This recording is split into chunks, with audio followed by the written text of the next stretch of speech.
Hello, everyone. Welcome to HERPath, the podcast for busy women looking for health, purpose, and happiness.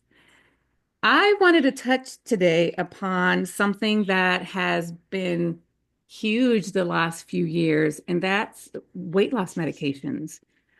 I have encountered so many people now. I'm a family medicine physician, and we help people lose weight through various methods.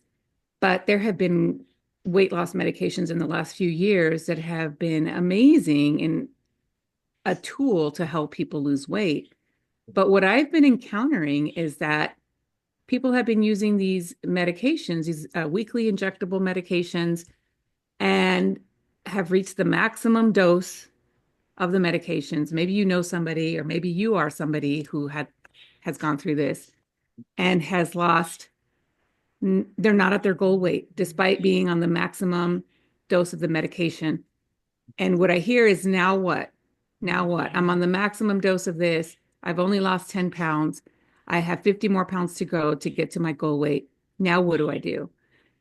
And it's frustrating for everyone across the board. It's frustrating for the person who's trying to lose weight because they feel they're doing everything, including paying a lot of money. These medicines are not cheap. I mean, they're pretty expensive, especially if your insurance doesn't cover it. Spending a lot of money for this medication. It's probably frustrating for your prescriber because they definitely want to help you reach your goals as well. But there's only so much that they can do with offering medication. And so what do you do in that case when weight loss medication is not enough?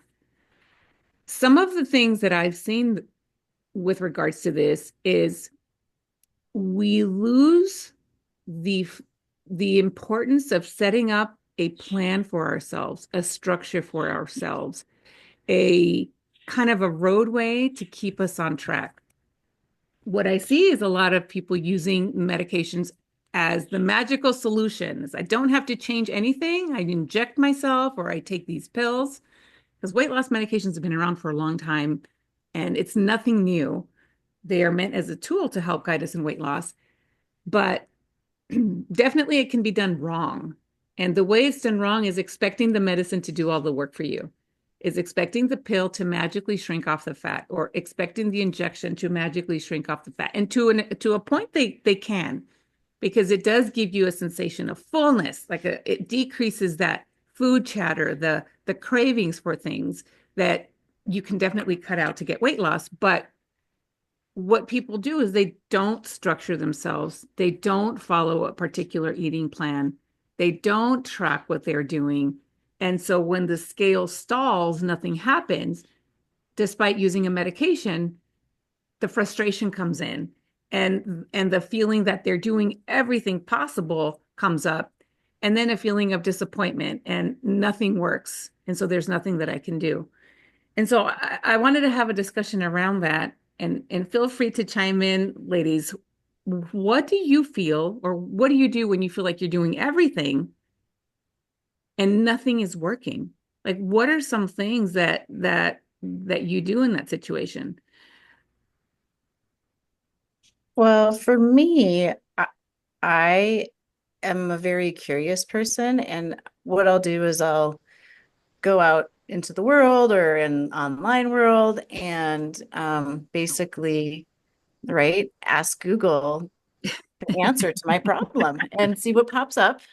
And then, just be inspired by somebody's marketing, and I'm gonna give that a try for a while. Oh, it's keto? Okay, clean keto. Okay, I'll try that. That'll make me feel better.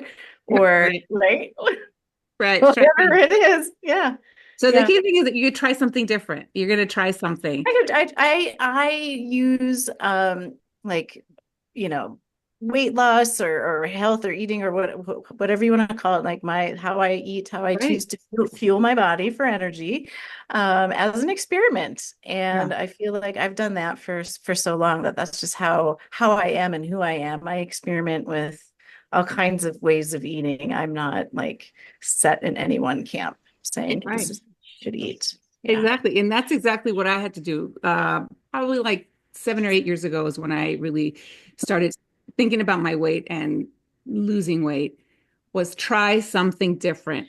That's basically, with my mantra, if it's not working for you, you have to do something differently. And the thing that motivates that is remembering, why are you even trying to lose weight to begin with? Mhm. Your why. What is your reason for wanting to do this? Because I think we lose track of our why whenever we're engaged in trying to do something. When it comes to weight loss, we forget the reason why. And sometimes the reason why we're doing it is not strong enough, or is not motivating enough, is not powerful enough to keep us on track. Um, so my why for wanting to lose weight about 7 or 8 years ago was, well, yes, it was a sense of vanity. My clothes wasn't fitting me anymore. And so, I didn't like the way I was looking in my clothes. I felt full, like I just physically felt full. Like I couldn't take good deep breaths. I felt I would get winded very easily. I felt like it was affecting my ability to move comfortably. And then of course my health, because my cholesterol was going up, and there were certain health markers that I wasn't really happy with and didn't want that to continue to worsen. So those were a lot of reasons and I was feeling exhausted all the time. I was just always so tired, and it just wasn't worth it anymore to keep doing whatever I was doing at that point and not make a change to feel better, look better, about myself. And so that why has to always come into the forefront whenever you are planning to lose weight, to help keep you moving forward, despite plateauing, despite not getting any changes in the weight, and despite thinking that I'm doing everything. And and that's the thing that is challenging whenever talking to people about weight loss medications, is knowing that this is not the only solution to getting your weight loss. I have a question. Sorry, Yeah. I want to just interrupt really quick. How Yeah. many different ways are there to weight loss? Oh, there Like, are so many different ways to weight loss. would you say So like 100 or 200? more, you can't even count how many ways there are to lose weight, And so because when like a client says like I've tried everything, well, no, you haven't because you haven't lost all of your weight yet, right? exactly. And there and people will come up with so many reasons why they think that they are truly unique, and they must be the one person who is resistant to weight loss. It must be because I am, going through menopause. It must be because I have a hypothyroid. It must be because I can't exercise. It must be because I, work nights, or it must be because I have a slow metabolism. I mean, it must be because my husband does all the cooking and I don't do the cooking, so I have to eat what he cooks. It must be because my kids are picky eaters, and, I have to make a special meal plan for my kids. It must be because I'm Mexican and we eat a lot of tortillas and a lot of, rice and beans. And so that's part of my culture. So it's impossible to lose weight. Just think of like every single thing. Like I have, I have everyone, we have all of the reasons why we can't lose weight, and all of those reasons are false. All of those reasons are made up stories that we tell ourselves to justify why we're not getting the results. And I'm not saying those things aren't important, to some extent. They do influence our choices. They you do influence, our metabolism. They do influence, the type of foods that we tend to gravitate towards, what appeals to us, what our first choice go to is. It must be because I'm on anxiety or depression medication, you know. Uh, it must be because, uh, my mother-in-law, brings me gifts, and so I can't say no, and so I have to eat it. There's not one reason why you cannot lose weight if you are really motivated to do so, if it's really important for you to do so. But another thing that I hear is people want to lose 100 pounds in one day. I want to lose it now. I don't have time to wait. And so I will have people who use weight loss medication start making some changes, see me in a month. They've lost 5 pounds and they're really unhappy, very disappointed. It's not working. I only lost 5 pounds. And it's like, what are you talking about? You've gotten some weight loss. You hadn't been able to lose weight in this past year. And in fact, you've been gaining weight every single, every single year. Now you're going in the opposite direction. You're starting to get some weight loss. Slow and steady is totally appropriate. It takes years to bring that weight on. It might take years in addition to get it off. And so also that slow progress is frustrating. It can be disappointing. It makes us want to say, screw it. Nothing's working. I might as well do nothing. But that all of that is positive change that over time will make a big impact. And so sometimes it's just that the change is happening so slowly that you don't acknowledge it and you don't celebrate it and you don't feel happy about it so that it continues to motivate you forward. And slow and steady, I always tell people slow and steady wins the race. Remember that fable that we hear about the tortoise and the hare, how that hare starts off racing the turtle and takes a nap in the middle of the course and the turtle keeps its course, but at the end it makes it to the finish line. That's what weight loss is. Weight loss is a slow and steady, long-term process that honestly it really never ends. And so thinking that it should be fast or thinking that there's nothing I can do, nothing works for me, or thinking that I'm doing everything and there is nothing more that I could do, all of those things are roadblocks that keep us stuck and that keep us from moving forward and keep us from losing weight, keep us from being as happy as we could be. Can it be challenging? Yeah. Is it hard to make a change that is different and new that you've never done before? Yeah, all of that stuff is really hard, but sometimes the things worth having are really hard. I mean, what have you done that's been really challenging that you've maybe cried over, maybe you sweated blood and tears over, but you have now, and you are so glad that you did it, even though it was hard and challenging, but it was so freaking worth it. That's kind of like what weight loss is. When I And think in any, like, I actually, it's funny that you bring up that book, right? I don't even know what it's called. Is it called The Tortoise and the Hare? I think I that's think so. maybe the title. yeah. Uh, I was listening to a financial guy and he was interviewing billionaires and he was able to go to this billionaire's house and he was going to give him, some really great advice. And he get really excited and really excited. And this billionaire talks about the tortoise and the hare. He's like, finance. He's like, it's all about and anything in life, Mhm. everything in life that you want to succeed in, the tortoise and the hare. He's like, slow and steady. And he's like, slows down always, always wins the race. Like always, like 100% wins the race.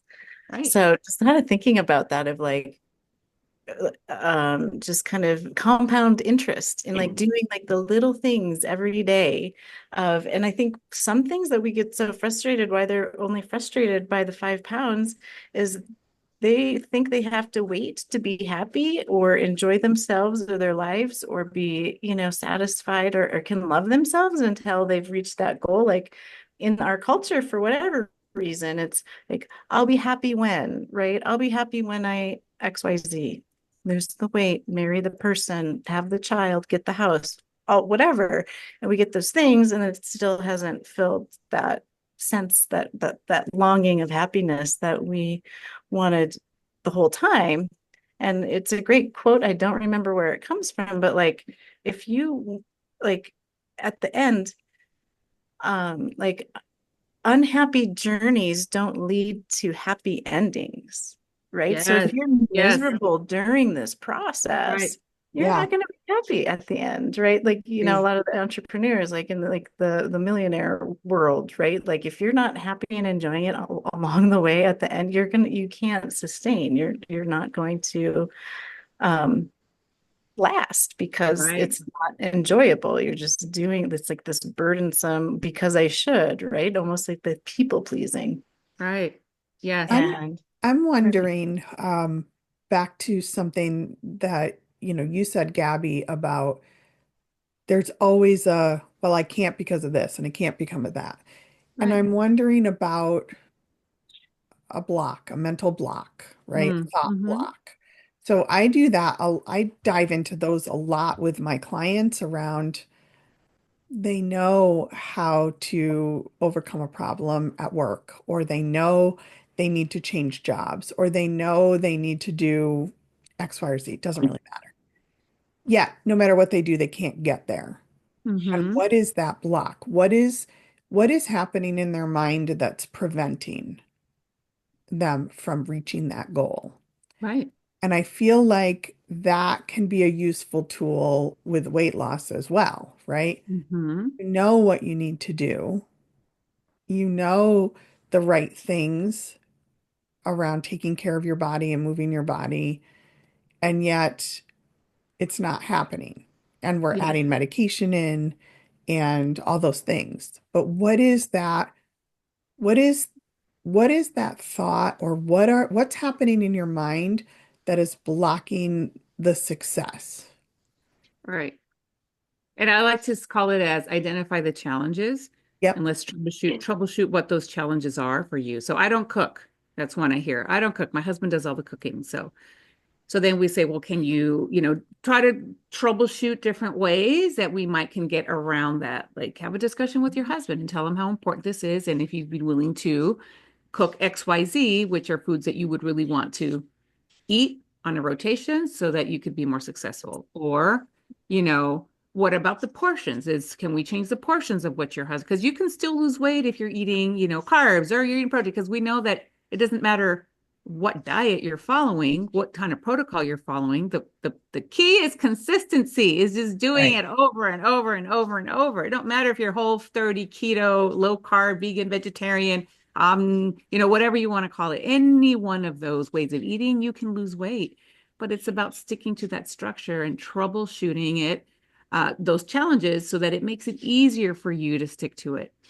I don't have time. I work, 50 hours a week or more, yada, yada, yada. Okay, so when do you have time so that you can, if you like to cook, prepare what you're gonna, eat for the majority of the week? Or can you get a meal delivery service? Is there, if you can get your meals delivered or outsource or plan your groceries ahead of time, so you just have to click send and your groceries get shipped to your home. There's so many ways that we can identify those blocks or those challenges and kind of again strip away all of the fairy tale make believe obstacles and what is the reality here and what am I willing to do? Again, what am I willing to do so that I can be successful? Yeah. Um, And almost in bringing them out of it to be like having them ask themselves, what would somebody that has done this before me do right now? Right. Like sometimes solving your own problem is really hard, but if you can bring that person outside of themselves and give them an example or somebody that they've aspired, like, what did this person do? Or what would this person do in this situation? Like, how would they overcome this obstacle? Like, kind of instead of using like your future self, right? Using somebody else's example, I think is really right, helpful. Because like right. mirroring, I think one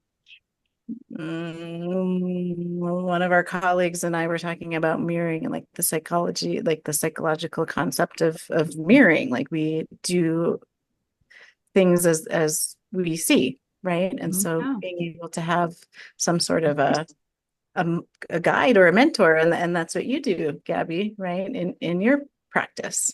Right. You're And the so guide, this, you're the mentor, you're the inspirer. Like you're the one that has done this, like had all of these excuses, right? You're Hispanic and you eat tortillas yeah, and all of the things, refried beans every everything, day. and drink alcohol. And I've done it all: keto, low carb, paleo, um, flexitarian, you name it. And it's and it's and it's really consistency and not beating yourself up whenever you do encounter an obstacle or a block or you get stuck, and not just throwing all of the progress you've already made, because even moving in the way you think about your road to weight loss, even moving from I want to lose weight to already taking some action and making some changes, like that shift from just thinking about it to already planning some things and putting some things in action, that is actually that is a big deal in on your road towards success. So if you're already doing some things, you're already making some changes, you're eating a little bit less ice cream, you're walking a little bit more, you're at least aware of tracking what you're eating, logging your meals. I mean, that is a huge win, even if the scale still isn't budging, even if it's not changing, because those are giving you some tools that are at the end of the day, going to make you more successful. It's like going back to that tortoise and the hare analogy. It's like you paving the road that you're going to continue to walk on, forever. There's a doctor called, his name is Peter Attia. He does a lot of work on longevity and health and wellness, yada, yada. He says, you're training for the game of life. And that sounds really cheesy. I think it sounds really cheesy, but really all of these small changes that we make to help us be successful in any health or wellness journey. Like it's not just to get ready for the wedding, to fit into that dress, or for summer, to look good in a bathing suit or what have you. It's really to take care of your future self as you move through life, to optimize the way you feel, your strength, your health, your decrease the risk of your having a disability or premature death. For some people, that's very important if that is part of your why. But really, health wise, it does make a difference. Now, you can be curvy and healthy too. So maybe you don't need to lose weight. There are some people that think they just should, but maybe you don't have to lose weight. And so sometimes we can think about, I've done that to myself, where I've gotten to a point where I thought I still needed to lose more and more and more. And I really had to get kind of introspective with myself, like, really? Why? When I got to the point where I was kind of, I felt good in my body. Um, I like the way I look. And it's kind of like at the point I'm right. I love the way I look. I've been doing more weightlifting, so I gained some weight. But then that kind of throws a little alarm, like, oh shit, you're gaining weight. And from years of being conditioned that you need to lose weight and you need to be a certain weight, like, but I like these curves. I like these muscles, and I like the little bit of extra flesh on there. Like, do I really need to lose more weight? Maybe not. Sometimes we get to the point where maybe we don't need to lose any more weight. And you can be perfectly happy and healthy and perfect just like that. And so I do tell people that, like, maybe you don't need to lose any weight. Why? Why do you think you need to lose weight? But yes, the weight loss medication in itself, or even just one tool that you have in your possession, or something that you're doing, if you feel stuck, if you feel that it's not working, if you feel that you are a special isolated case of like no metabolism, and if you keep believing in that, then you're definitely not going to succeed. And so you can do something different. You can change something up. You can rev up your metabolism. You can, move a little bit more. You can change the quality of what you're eating. You can change the amount of what you're eating. You can get some support from either your spouse or a friend or someone in your community, or hire someone, that can help you with whatever that block is for you on your weight loss journey. If it's someone to help structure your meals, if it's someone to help structure your exercise, if it's delegating things that are adding stress to your life, that take up a lot of time, that inhibit you from focusing on your health.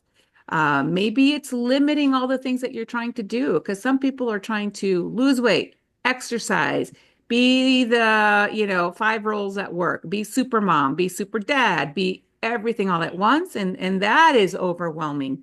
Maybe we can get rid of some of those things and focus on a few things instead of focusing on all of the things and being spread super thin, where you accomplish nothing at the end of the day. And so I love that you brought that up, Elise. Is like, what is your challenge? Identify what your blocks are, and then chip away at them one by one to help you be more successful. And there's no rush. Like, really, there is no rush to have to get it all done today, but to have to get it all done tomorrow when it comes to weight loss. Because when you try it when you really white knuckle it and you really try to get that massive amount of weight loss in a short amount of time, it's just going to come back twice as fast with twice as more weight, which sucks because I've Right. done that and it's so painful. We've What's a all done real, that. yeah, absolutely. What Yeah. is a realistic goal of weight loss per week?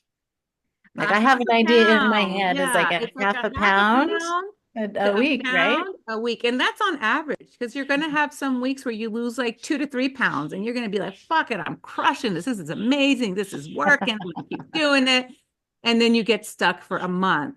Or maybe you gain 2 pounds back and you're Mm-hmm. going to be so, and it's, you feel disappointed. Again, you feel like nothing's working. I'm doing everything. This is painful. But that thought process derails you in the short term. Mm-hmm. So acknowledging that if you're doing all the things, and a plateau is 4 weeks, you're doing everything for 4 weeks and nothing's changing, then you really need to switch something up in what you're doing. Because sometimes we switch things up so much that we can't keep track of exactly what it is that we're doing that's working or not working. So being consistent for at least 4 weeks and not seeing any changes, either in the size of your body, meaning nothing's loosening, my body composition isn't changing, or the scale, that is a true plateau. Not losing a half a pound in one day when you initially start losing weight because the scale was going down and then all of a sudden it stays stuck for a day or two, that's not a plateau. That is not a plateau at all. That's just water weight. That's a bowel movement. That's nothing. But a month and you're doing all the things, and you have to revisit, okay, what can I do differently? And that's where keeping track or having that structure can be helpful because you can actually have that data of what you've been doing and actually know what you need to change. Some people don't like that structure and just kind of are more intuitive about it. And that's fine. It's just finding out what you're comfortable, what you're willing to do, and what you're willing to change to really get the change. And then remember what your reason is for wanting to do all this stuff. Because that reason is what's got to keep you going. Yeah, and so that's so disappointing when I feel for people who are spending a lot of this money on the medications and they feel like it was going to be their magical solution to get them to their magical weight, and then realizing no, it's not enough. That's not the only thing that I could be depending on to get me to my goal. Mm. Do you ever do food allergy testing? Yeah, we do food allergy testing, but honestly, I try to be more intuitive when it comes to that for people because sometimes the food allergy testing comes back normal, but there's still an intolerance for certain things. And so it's like, dude, you're eating this and it's making you feel like shit. Stop eating it. I know your allergy test was normal, but why are you beating yourself up? And then I relate it to like an abusive relationship. It's like, yeah, he's hot, he's amazing, but he beats the shit out of me. What do I do about that? Hmm. What are you going to do? Are you going to go back to him? That's a little For tough some love right reason there. we crave Well, I that am a little that we're tough. not supposed to have. Yeah. What?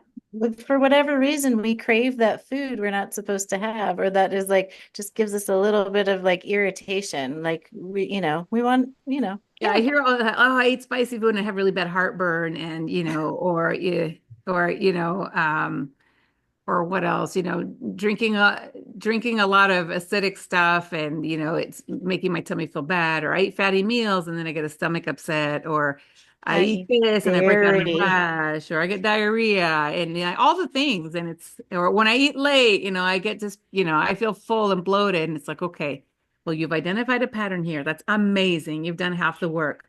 Now, if you know this hurts you when you eat it, then we talk about why do you keep doing it? I really ask why. Why do you keep doing it? And maybe there's valid reasons. Maybe they didn't make the connection. Maybe you're not making the connection. There are certain foods that you eat. Like I had to make the connection with with gluten more than anything. That I would get automatic like 5 pounds of weight loss overnight with bread or with like pasta. And it was mostly the more refined stuff, not the whole grain stuff, but the refined stuff. And I didn't realize it that I was super sensitive to gluten or to refined carbohydrates, that my body just holds on to it like nobody's business. You said weight loss. You meant weight gain? Yeah, like there's certain foods that people Mm. just will Right. gain weight very easily if they eat too much of it. Mhm. For some people, they can't tolerate, having a higher fat diet. I do really well on higher fat. Like I feel great. It helps me maintain my weight. It satisfies for much longer.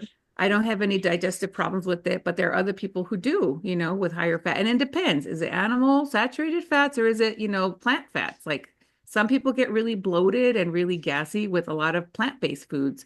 And so they have to really modify to what and like you were saying earlier, but it's like a science experiment. It's like a trying something and see how you do. And if that experiment's a flop, all right, then we have to go back and try something else to see what makes me feel better and also helps me get the results that I want. And then also kind of dismantling that emotional relationship that we have with certain foods that don't do us well, that we don't tolerate well, and kind of, ask ourselves, why is it that it's hard for me to avoid this when it's causing me some kind of negative impact. And a lot of Mhm. times it's an emotional reason for wanting to keep it. It's Yep. either trying to quell some comfort yourself in a certain instance, certain anxiety, or wanting to feel love or wanting to feel, I mean, there's just so many reasons why we keep doing things that Yeah. we know and we've already connected aren't so good for us.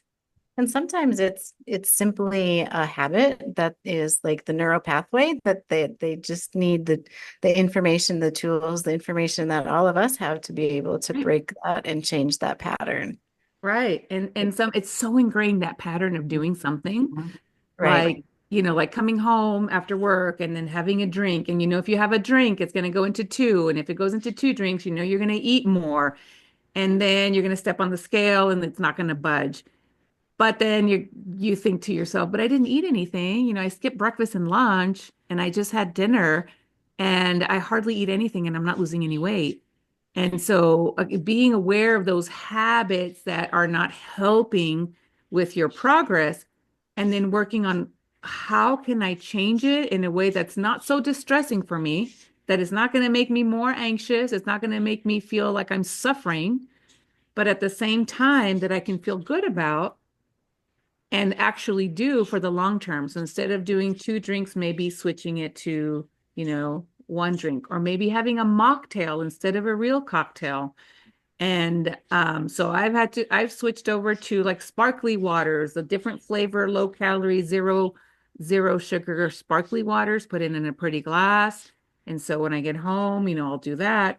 And that way it's not something that's going to derail my progress, but it can kind of, it can help curb that habit, kind of like uh doing like a little swap, doing like a little hack so that my brain doesn't realize that I've done it, to be more uh, compliant with my goals. And then just keeping the alcohol to Friday or Saturday. Friday or Saturday, it's going to be my cheat night where I allow myself to have the two margaritas. And so small, realistic changes that you're willing to do can make a big difference as well. Instead of going cold turkey and just saying, all right, I'm not going to eat any more sugar, I'm not going to eat any more gluten, I'm not going to eat any more alcohol, I'm not going to eat any more fat, and I'm going to exercise every day for 2 hours. Because the minute that you don't do that, you're going to feel like a failure and you're not going to do jack anymore. I ran across this quote, and I can't remember who it was from, but it had something to do with it. It was about weight loss is about feeling good, not about suffering. It's not about starving. It's not about shame. And and then it gave some ways, like instead of I'm gonna take out the carbs, like instead of saying I'm taking away things, you're telling yourself you're adding in more protein, more vegetables, more water, Yes. whatever it is.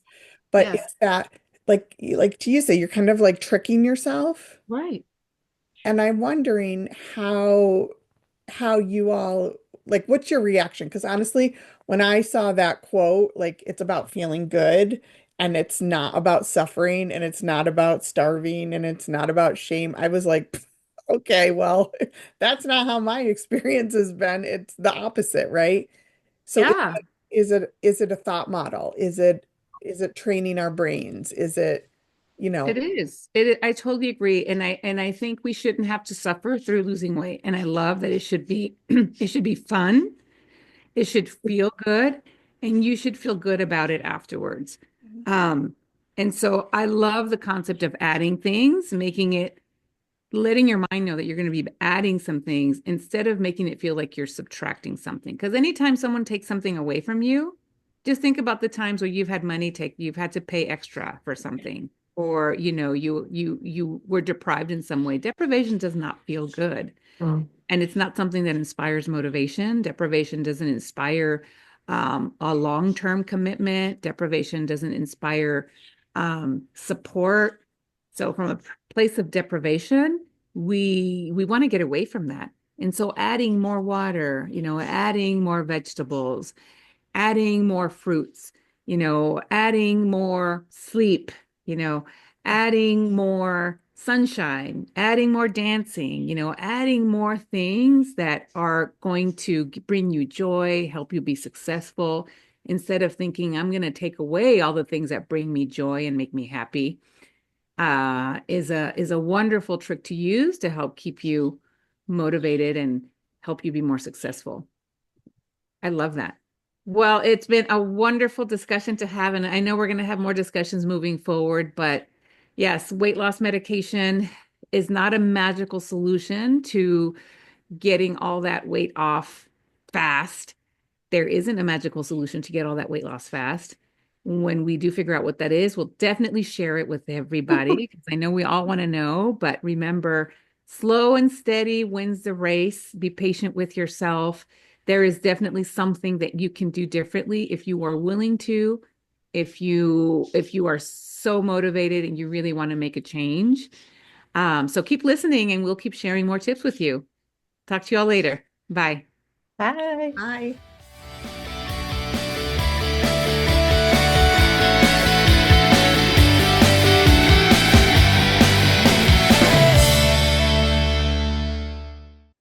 Hey, one more thing before we leave. This podcast is for informational and entertainment purposes only. We are certified professional coaches, but this broadcast is not a substitute for medical or psychological advice. Okay, thanks for listening. See you next week.